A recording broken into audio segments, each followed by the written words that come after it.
It is time now for Back Pages tonight here on Sky Sports News. So bringing you a first look at the sports stories in the morning's newspapers. And joining us are the Guardian sports writer Jonathan Liew and the Mirror's chief football writer John Cross. Welcome along to you both. We'll hear from you shortly. Let's quickly run you through the Back Pages as we have them.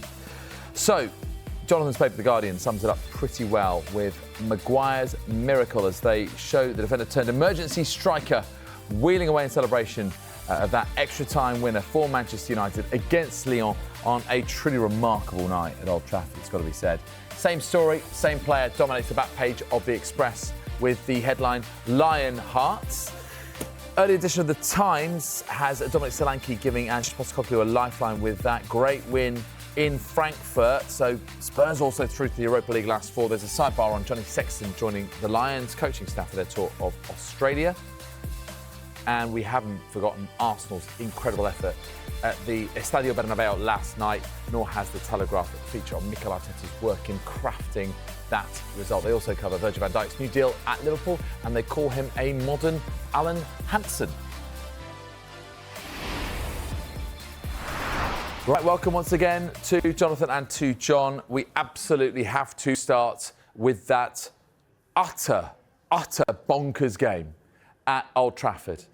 So United, 2-0 up, 2-2, into extra time, 4-2 down, win 5-4 with 3 goals in 9 minutes. Where does that rank, Jonathan, in terms of the truly mad games that you've ever seen in football, and especially with Manchester United? Gosh, I mean, this is a club with a recent and a very ancient history of comebacks, famous comebacks. At home and in Europe, I think if you want to put it in context, you're putting it in terms of maybe Barcelona beating PSG 6-1, or Manchester City coming back to win the title, coming back to win the title in the last minute, things like that. And yeah, it was it was a game that escaped sanity almost. The fact that we spend so long analysing football in granular detail, we obsess over tactics and systems, and then you essentially get a game that sweeps away everything and descends into a kind of madness. I do just want to make a point about the scale of this and the way we talk about comebacks like this, because I don't want to sort of downplay like any of the spectacle or the theatre of what we saw, or how it must have felt to a United fan at Old Trafford, to experience that. But it is also worth pointing out that Manchester United have an annual turnover of close to sort of £700 million. Lyon about £200 million a year.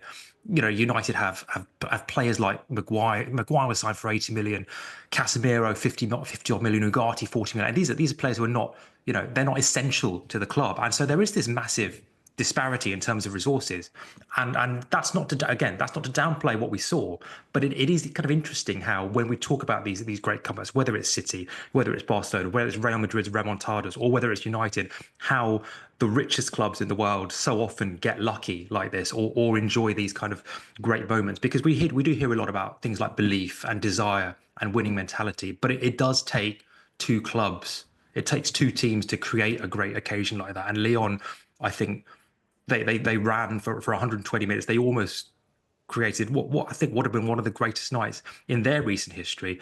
They played with 10 men for a lot of the game, and they never stopped running. And it would have been a heartbreaking night for them as well. So I think it is worth paying tribute to them as well, because it does take two teams to make a great occasion. It's a really good point, Jonathan, that it wasn't just Manchester United. Lyon, with those 10 men on the pitch, went and scored 2 more goals to go 4-2 up on the night. And they seemed in control. It seemed like they were sort of playing better, John, with 10 men. They weren't trying to shut up shop and contain United. They went on the offensive, and especially that Ryan Cherky goal, and a fantastic finish from him. And they did set up. It looked like they were going through. I remember at that point they cut to a shot of a United fan in the crowd, a young boy who was trying to hold back the tears.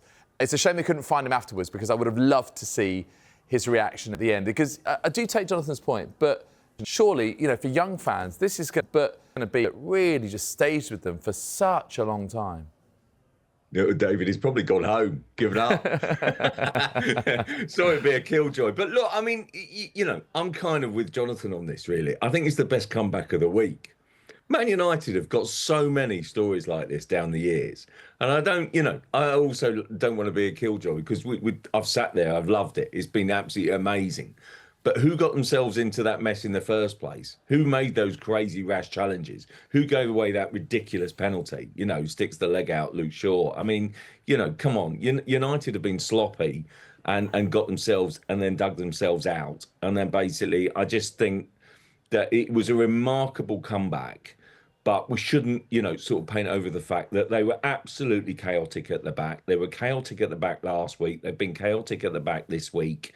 They look a long way from being a finished article. What tonight says to me is that while they are lacking a quality in certain areas, yes, they do have a fighting spirit and they have a determination to kind of carry on and try and battle through. And they've got that never say die spirit about it. I've seen some of what Amorim has said post-match. He was saying he was watching the '99 sort of final. To use it as inspiration as a fight back. My word, they're a long way from being that good, aren't they? To be honest, but I do like the way that they dug deep. I love Kobbie Mainoo. I mean, he's got ice in his veins, this kid. I mean, absolutely. Harry Maguire rightly will be lauded for that remarkable winner, but Kobbie Mainoo, the poise and the composure and the skill that he shows to kind of level it all up with the clock ticking down was something else that just blew my mind. So, I spent a whole week writing about comebacks and Real Madrid's determination to stage comebacks. They couldn't, muster one, and United did it, but they got themselves into a hell of a mess in the first place. But my word, they earned it tonight. Yeah, do you know, it's really interesting. You mentioned about the chaotic nature. I just want to focus on that because actually, ironically enough, both of your papers, guys, have gone on that terminology. In the Mirror, it's incredible bonkers United fight back. That's your paper, John. Yes, they've gone Simply Magic, but it's gone on this chaos, and also the Guardian's gone similar. Even the Telegraph, actually, their bottom line, Manchester Mayhem. I just wonder. You mentioned, Jonathan, about the 6-1 for Barcelona against PSG, and it was Neymar who was the key to that night, and he thrives in chaos, and Messi thrived in order because he could unpick defences. Is this the key for United? They've just got to create these situations of mayhem, and then ultimately that's how they're going to get through, because this football that we've seen is very much in contrast to the sort of robotic football of the Premier League, and here they are in a Europa League semi-final. So is that kind of how they're going to get through it?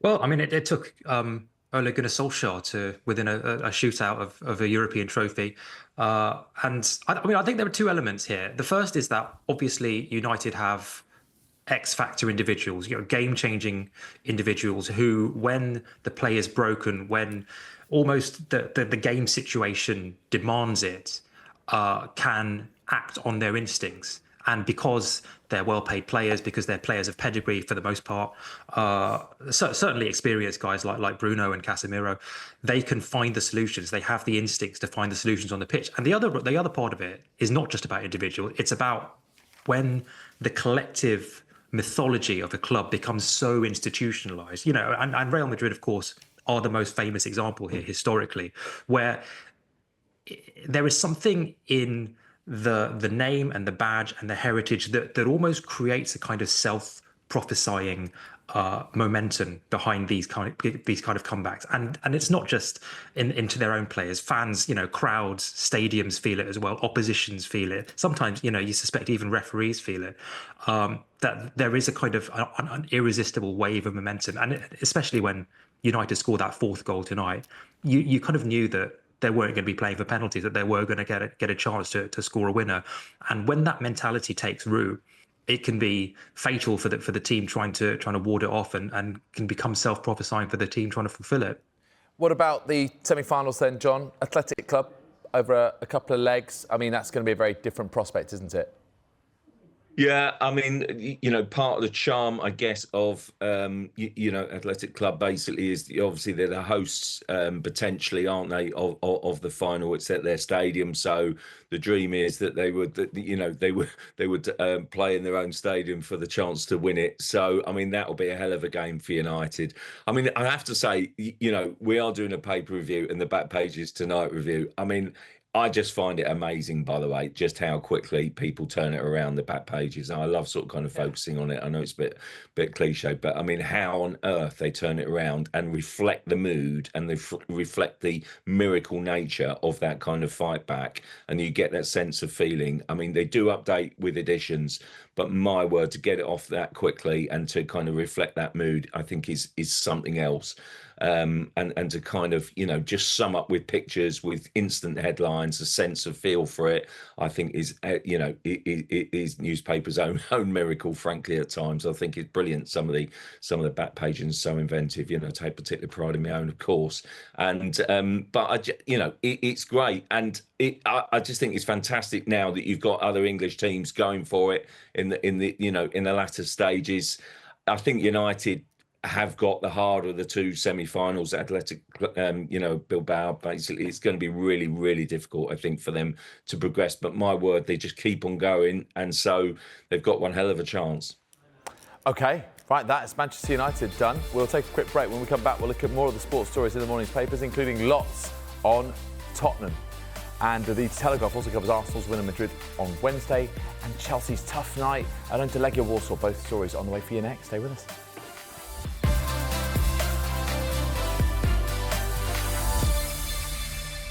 You're watching Back Pages Tonight. Welcome back to you at home. Welcome back to the Guardian sports writer Jonathan Liew, the Mirror's chief football writer John Cross. Right, let's talk Tottenham, shall we? A 1-0 win, John, away to Eintracht Frankfurt, 2-1 over the two legs. This felt distinctly un-Spursy from Spurs. How did it all come together? How do they put this together? Obviously, Dominic Solanke is the picture on the back of the papers. He scored the penalty which ultimately proved the match winner. Well, I'll tell you what, I thought legs was really borne out after, I don't know, about the first 15 minutes of the first leg, frankly, when Tottenham were all over the place. They'd gone behind and suddenly they reinvented themselves and should have won last week. I was impressed last week. I did that game, and it was more chaos in the Premier League. Another, stupid defeat at Wolves when they shipped 4, but then go to this one, to Eintracht Frankfurt, and frankly put up a really resolute defensive display. It was clearly a penalty. It took a sort of kind of a lengthy VAR check to confirm it. And sort of kind of correct the referee's original reluctance, and it was clearly a penalty. But I was really impressed. I thought it was good. Spurs were defiant. I thought that Eintracht Frankfurt had a lot of play around the Spurs box, but never actually, to my mind, watching it, I didn't think they were going to score. And I thought Spurs were absolutely, over the course of the two legs, completely deserved it and go through and now set up this tie with Bodo Glimt. It was very interesting to see what Postecoglou saying afterwards. Some of you will be kind of almost sick of the sight of me. You have to put up with me for a bit longer. Yeah. I'm not sure we really feel like that. I know I don't. I quite like this guy. More really for his kind of press conference and what he says than his maybe sometimes his coaching ability, because he does let in goals and sort of kind of ship defeats. But I did, I can't help but sort of kind of have a sort of a respect for him, because he just seems to be on a bit of a run in Europe and getting results. And here he is in a semi-final and chasing a trophy that Spurs haven't had for, 17 years? Yeah, and still that whole thing about the trophy in the second season, it's still potentially alive for Ange Postecoglou. Jonathan, what about the incident that led to the penalty? Cal Santos and that challenge on James Maddison. I mean, you just seeing his head snap back as he clattered into him. Do you think it deserved more than a yellow card? Yeah, I think you could certainly make a case for it. I think it was one of those where as soon as he hits the ground, as soon as you see the collision, you get the sense that it's going to be quite bad. You can obviously also tell from the reactions of the players around. Santos actually, he had a very good first leg. I thought he kept Frankfurt in it for large parts. He made a lot of good saves and seemed to spend most of tonight just running into people wildly, which I think is, I guess it's the vicissitudes of a keeper who's not necessarily first choice. But the way that Spurs managed that situation, not just the penalty, but the way they protected the lead and didn't try and push too hard or go crazy in terms of trying to dictate the terms of the game, which is something I think they've been guilty of in the past, where they almost harry themselves into rash decisions. And I think Frankfurt, who are not a team who they're not a team that are comfortable setting the terms of the game themselves. In fact, a lot of their recent defeats against Union Berlin, against Werder Bremen, have come where they've had the bulk of possession and they've been asked to set the terms. They like to sit back, they like to counter, they like to play quick into the space behind. And I think they were relying on Spurs almost to implode a little bit, and they didn't, which was, I think, the most impressive thing. That they kept their shape. They defended their lines well. They didn't make rash decisions. I mean, Vicario made a couple of really good saves. And I think you could tell from the way that Frankfurt almost sort of were snatching at things a little bit in the final third themselves, that Spurs were actually much the more assured team for all the possession and territory they were giving away. And I think that is a tribute to the resilience in their side, in the way that I think they've managed to navigate what's been a really tough season for them. And I think sometimes a European campaign or a successful cup campaign can provide a kind of change of context, a bit of a palate cleanser from a disappointing league campaign. I think that's definitely been the case for Spurs this season. They've been much more, I think, their true selves in the Europa League this season. And yeah, what is it? 2 games away, or certainly 2 ties away from a first European trophy in... God, I don't even know what it is, like 40 years it would be. In a competition they've actually not performed that well in over the last couple of decades. Just picking up what John said about Ange Postecoglou in that news conference, you guys are going to have to put up with me for a bit longer. The significance of this result, Jonathan, for his future and ultimately, whether he stays or goes this summer? Yeah, I don't know. I've seen people saying that he's kind of gone either way. I think if he wins the Europa League, takes Tottenham back into the Champions League, wins the first European trophy since, I think, 1984. I don't see how you part company with him after that. Do you not at least want to have a look and see what that team can do with another pre-season, with a clean bill of health, maybe with a bit of reinforcement in the summer, and Daniel Levy really will need to reinforce in the summer. I think the vibes around that are going to be so good that the temptation will be quite strongly, I think, to give him another season, because he is still quite popular amongst parts of the fan base. I know there are parts of the fan base who have been turned off by him, but if he leads them to a European trophy with the group of players that they've got, with the situation that they've been in this season, I think there will be a really strong case for keeping him on. Let's quickly switch to the Telegraph. More Chelsea boozers, Palmer struggles. Chelsea losing 2-1 at home to Legia Warsaw in their Conference League quarter-final second leg, John, but going through 4-2 on aggregate, having won in Poland last week. I think perhaps the most key thing here is, the form of Cole Palmer. No goal in 15, taken off before the hour. What do you make of it? Yeah, look, Cole Palmer in the first half of the season, by the end of November, honestly, I was thinking Cole Palmer is going to rival Mo Salah as kind of, Footballer of the Year, basically. I thought he was in an incredible purple patch. Almost my favourite player to watch in the Premier League, setting games alight. And, his form has fallen away really badly. If you remember, Chelsea had a chance to go top just before Christmas if they'd won at Everton, albeit it would have been briefly, but they did. And they couldn't take it, and their form was fallen away, and it's coincided with Cole Palmer, which reflects to me just how important Palmer is to that Chelsea team. Without him, they're not so creative. Without him, they're kind of lacking chances and a kind of a flair when he's not playing, or indeed he's not playing well. And yeah, they really miss him. It was interesting to see Maresca talking about, this being a real setback, this defeat. Reece James talking about, maybe questioning the preparation in some of his post-match quotes, which I thought was interesting, because they've won the first leg. They kind of think it's done and dusted, and they end up losing, although it doesn't cost them ultimately the return leg.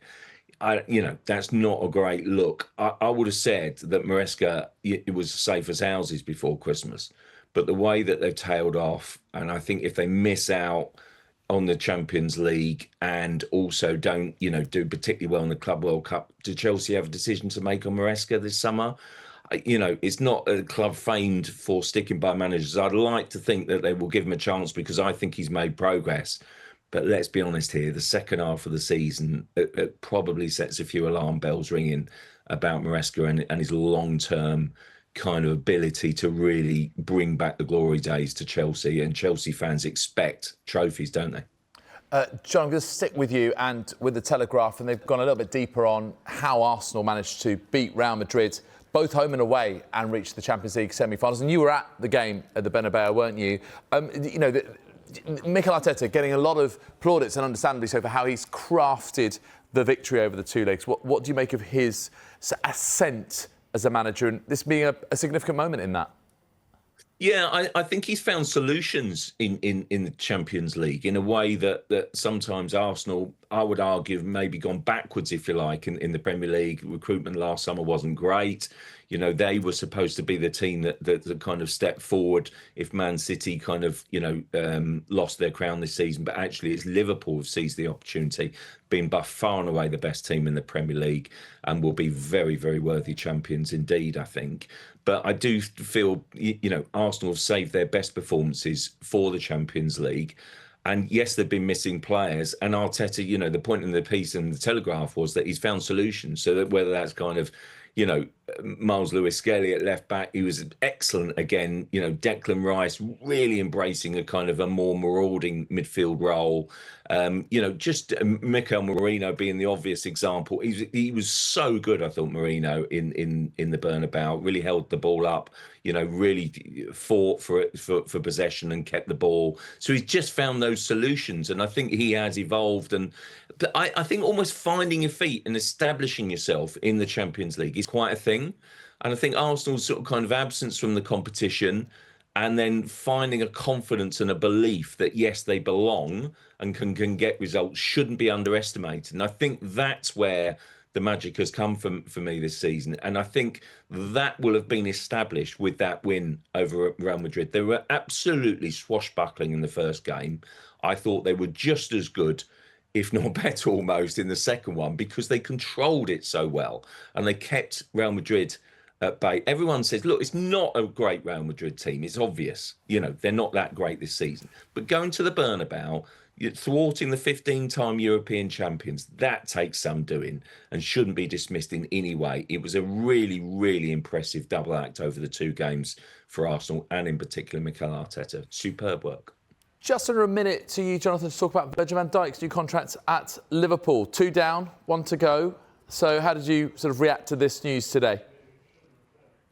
Yeah, it had been trailed. I think that there were increasingly sort of little whispers and rumours coming out that with Mo Salah signing, that Van Dijk was imminent. I think there are much fewer concerns over this kind of deal than you would expect for somebody of his age. I think he's 33. This contract takes him to 35. There don't seem to be any physical issues with him. He still has that stature. He still has that dominance. He's still basically loved and adored and relied upon. I think the way that he has evolved through several iterations of this Liverpool team shows his kind of stickability and staying power. So I'm looking forward. It's a great signing for the Premier League.